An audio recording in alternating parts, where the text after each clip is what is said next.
सध्या वातावरण असं आहे की घरोघर पैशाचं वाटप सुरू आहे.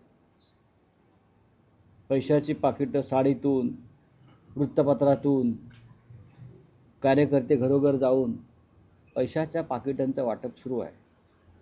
त्यांना मुभा मिळावी घरोघर जाऊन पैसे वाटण्याची, म्हणून हा नियम, आधीचा नियम मोडून हा नवीन तिळगुळ निवडणूक आयोगाने दिला का अशी मतदारांच्या मनात शंका आहे.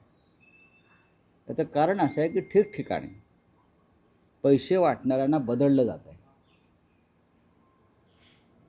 आणि आज दिवसभरामध्ये हे बदलण्याचं नाट्य जास्त प्रमाणात घडू शकेल.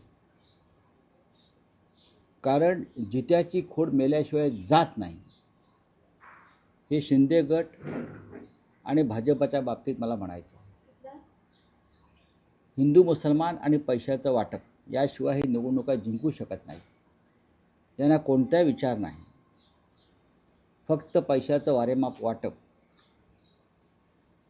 सत्तेचा वापर, गैरवापर, याशिवाय यांच्याकडे निवडणुका जिंकण्याचं कोणतीही मोठी ताकद दिसत नाही. म्हणून आमचं लक्ष आहे आणि सन्माननीय राज ठाकरे यांनी सांगितलेलं आहे कार्यकर्त्यांना, सन्माननीय उद्धव ठाकरे यांनी आवाहन केलं आहे, दिसेल तिकडे ठोका, तरच हा महाराष्ट्र मुंबई वाचेल आणि लोकशाही वाचेल.